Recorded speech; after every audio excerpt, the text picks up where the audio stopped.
Hello casuals, you're welcome to the Casual Experience Show, giving you updates on what's going on in the mixed martial arts world from a casual angle.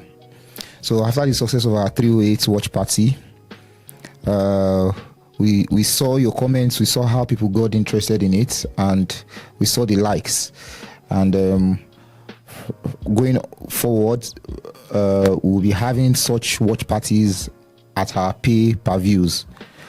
UFC Edmonton took place yesterday, and it was just a card that had so many decisions. The main event and the co-main event, which was flyweight, Brandon Moreno came into his own. He came into his own against Albazi, who was a third-ranked fighter in flyweight division, coming from injuries. He wasn't on form, and Brandon, in fact, in my own opinion, I feel this is the best Brandon we've seen. If this was the Brandon that fought Pantoja or Brandon Royval, Raw Dog, he would have easily won them. In the 5th round, he entered into that same flow state that we know that fighters entered.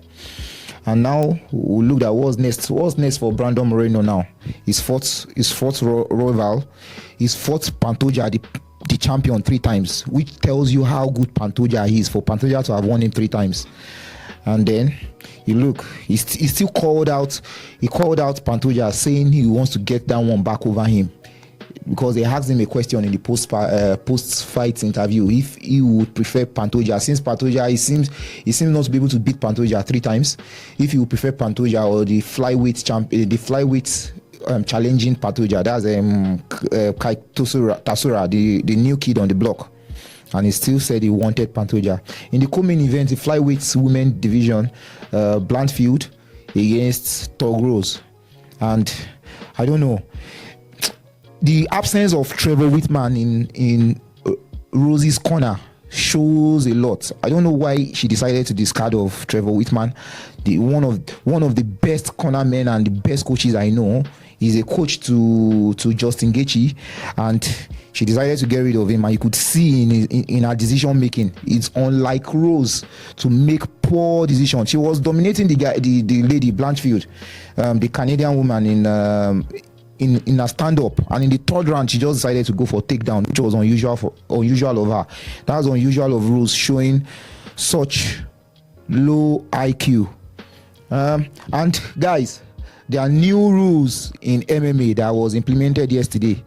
I'm so particularly happy about this, because for we the casuals, when you hear the 12 to 6 elbows is not allowed, you keep wondering that what is the 12 to 6 elbows. Well, now the 12 to 6 elbow is allowed in fighting now. This is the 12 to 6 elbow.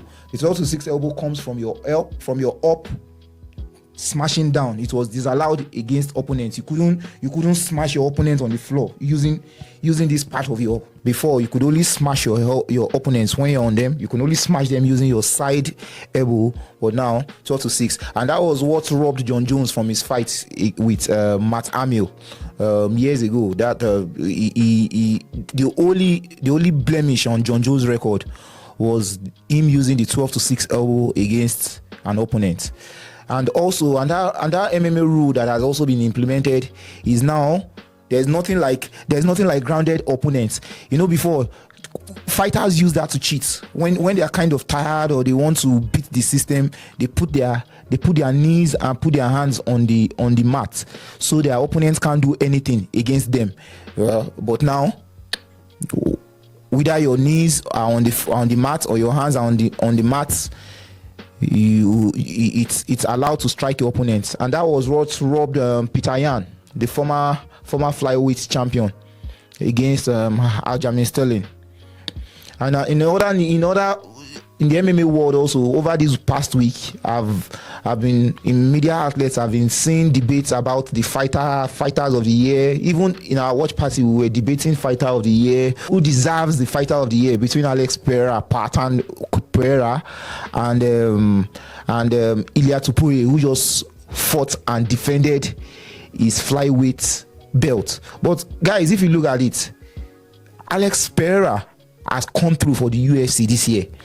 He's fought 3 top opponents. He's fought Iri Prohaska, he's fought Yama Hill, and he's fought Khalil Roundtree. But now it's in my own debates, I will feel is quantity over quality. Alex has fought 3 worthy fighters, right? But if we look at Ilia Topure's run, he's won 2, not even 1. He knocked out 2 top pound for pound flyweight champions. As in, there is no way you talk about the flyweight division in history that the name Alex Volkanovski the Great will not be mentioned. He's had defenses upon defenses. Also, Max Holloway has had defenses. He's one of the top flyweights, in fact, pound for pound fighter in the world. And Ilia Topuria knocked both of them out. So, in my own opinion, I feel Ilia Topuria deserves the fighter of the year for 2024. But we can see that Poatan now is showing himself again. Belal is injured for 310. Poatan tweeted telephone number. He tweeted that call me, that is ready to come up for 310 again, showing what a legendary and incredible fighter he is. But for now, as the debate still goes on and it still wears on, Ilia Topuria is my fighter of the year. All credit to Alex, but Ilia Topuria wins my fighter of the year. The point of this podcast and the point of this show is to have guests and have casuals in to come and discuss from a casual aspect, from a casual mindset, to come and discuss with your own opinion. Mixed martial lovers, guys, whenever you commenting, we encourage you to comment your location. Tell us where you're watching us from. We're in Abuja. We are based in Gaines Village, Abuja. If you're in Abuja and you're a fight lover, we would always see your comments. We would always reach out to you. We could call you. We could invite you to the studio to come give your takes on certain fights, on certain fighters. Even wherever your location is in Nigeria, and we can decide that we want you to come over if we see that you're a keen lover of mixed martial arts. And guys, that will be the updates for today. See you at the review show.